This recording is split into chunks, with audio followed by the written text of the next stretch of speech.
On ne rentre pas comme ça dans une organisation à caractère sectaire pour y voir quelque chose. On ne voit rien au départ.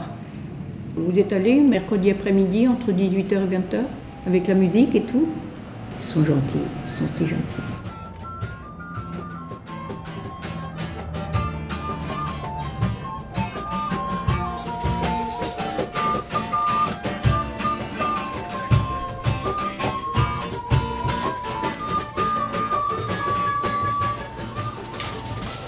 Bon, donc oui, on vit en communauté, donc ça veut dire quoi? Ça veut dire qu'on est des familles, à vivre ensemble. Et il y a aussi des célibataires d'ailleurs. Mais si tu veux, ça fonctionne un peu comme une ruche, pareil. Donc on fait partie d'un mouvement spirituel international qui s'appelle les 12 tribus d'Israël. Et c'est-à-dire que c'est un mouvement qui a commencé aux États-Unis en 1970. Jesus Movement, et hippie, il y a le temps des hippies. Et donc c'était des gens qui cherchaient autre chose, si tu veux, une alternative à la société un peu, si tu veux, conventionnelle, on va dire. Mais si tu veux, notre mouvement à nous, il a quelque part, il a réussi à fleurir. On a ouvert une communauté au Japon, tu vois, en Tchèque République. On est en Amérique latine, en Australie, en Europe. Donc ça grandit, c'est un phénomène qui grandit parce qu'il y a probablement un ingrédient dedans qui est essentiel. Si tu veux, à ce que ça grandisse. Donc j'allais au marché à Bonnefoy. Fil en aiguille, du coup, ils m'ont alpagué en me disant tiens, viens faire du woofing chez nous. C'était en mode c'est ouvert, quoi, la maison est ouverte. Donc j'y suis allée.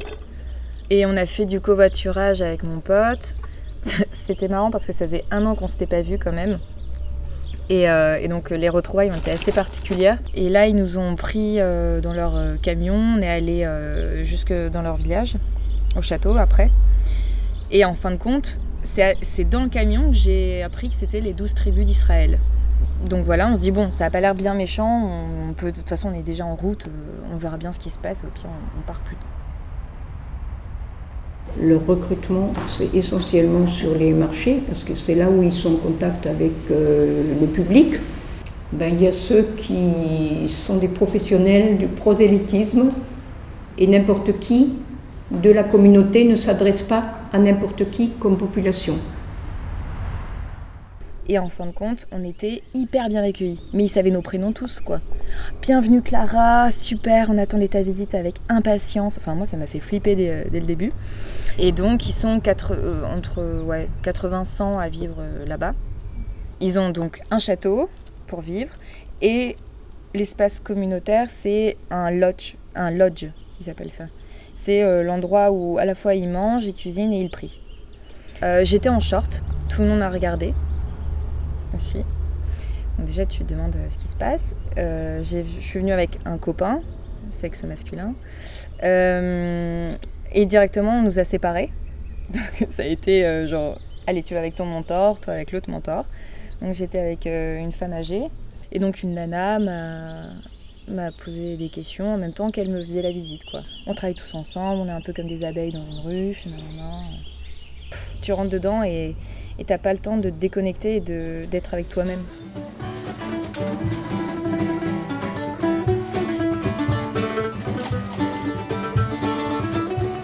Tu vois, par exemple, celui qui a commencé, qui a commencé ce mouvement, il a été baptisé 17 fois, il avait 35 ans. Il avait déjà été baptisé 17 fois dans 17 églises différentes. La raison pour laquelle il n'avait jamais réussi à être satisfait dans sa vie, c'est parce qu'il était toujours en train d'essayer de prendre soin de lui. Mais qu'en fait, il allait vraiment trouver la vraie satisfaction à prendre soin des autres. Et finalement, il y a un petit groupe qui s'est créé. Et au bout d'un moment, ils étaient tellement passionnés d'être ensemble et d'avoir cette réflexion sur les écritures et de comprendre des choses. Et puis ils se sont dit, mais autant vivre ensemble. Si on est déjà ensemble, vivre ensemble, mais pourquoi pas travailler ensemble aussi? Et c'est là où est née la communauté. Tu vois, ça n'a pas été une communauté d'intention, mais ça a été le fruit de l'amour. Et c'est cet homme que Dieu a pu utiliser pour commencer si tu veux, un mouvement qui aujourd'hui, tu vois, donne du fruit et dont le cœur du grain, des bons biscuits, des bons légumes, des fruits, de l'épicerie, parce que c'est réel que ces choses, on en a besoin. Mais c'est aussi pour offrir un lieu où on peut se rencontrer, et juste boire un thé, ou aussi avoir un échange, et pas nécessairement partir dans des grandes réflexions philosophiques, mais juste un contact humain, tu vois, parce que c'est ça qu'on a besoin. On a besoin d'amitié. Selon vous, quoi? Ce que représente cette boulangerie à Saint-Aubin? Le business. Le business est un pôle de recrutement. C'est induit. On ne vous dit pas demain tu donnes plus de nouvelles à tes parents, c'est induit. C'est la manipulation qui fait que tu penses agir, c'est toi qui agis. Non, c'est le groupe qui agit sur toi. Ils étaient tous habillés pareil. En plus, on est arrivé au moment de la prière, donc tu vois le truc où ils tournent en rond, ils prient.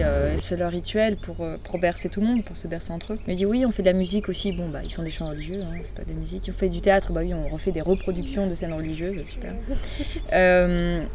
Leur nourriture est très bonne. Hein. Le soir, on a bien mangé. Et puis parfois, t'en as, quand ils savent qu'on est nouveau, ils viennent te raconter leurs histoires, pourquoi ils sont là et comment ils sont heureux d'être là maintenant.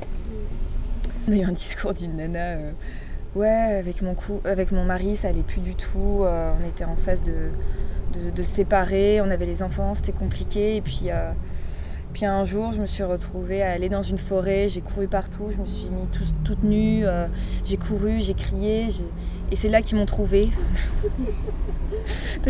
Ça me donne pas envie ton histoire, j'ai pas envie de la vivre. Moi, c'est pas le cas, ça va. Que des discours de gens qui vont pas bien dans leur vie et qui ont été ramassés, quoi. Depuis que j'ai 17 ans, je me pose des questions. J'étais élevé plutôt dans la foi athée. Une chose que j'aimais bien faire, c'était raconter des poèmes aux gens dans la rue. Donc ça,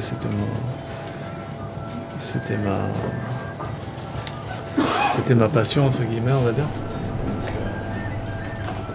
j'ai commencé à être un peu déçu, on va dire. Mais c'était ma propre obscurité qui me décevait, finalement. Alors pour moi, la grâce, ça a été de rencontrer la communauté. Les ex-victimes sont quelquefois tellement, si vous me permettez l'expression, laminées, minées, vidées, que pour le témoignage, on en a des témoignages. Mais c'est difficile pour eux. Il n'y a ce sont des mouvements totalitaires, reconnus. Voilà. Ils détiennent la vérité. Ils peuvent toujours trouver une faille d'ordre affectif et non pas intellectuel. Les organisations, elles travaillent que sur l'affectif. Tout ceci peut être utilisé pour vous faire adhérer ou pour contrebalancer le vécu, par exemple, personnel, votre vécu personnel. Voilà. Ils auraient bien trouvé quelque chose pour vous deux. Par chance, on n'est pas resté assez longtemps, mais tant mieux. Voilà.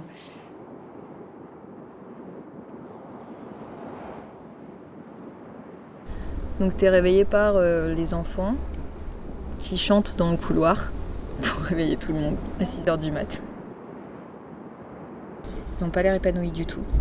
Ils sont bien parce que oui, ils ont des poules, ils ont un jardin, tout ça, mais il n'y a pas de jouet, quoi. Tu vois pas de jouet à aucun moment dans le lieu. À l'origine de notre signalement ou interrogation, j'aurais presque envie de dire,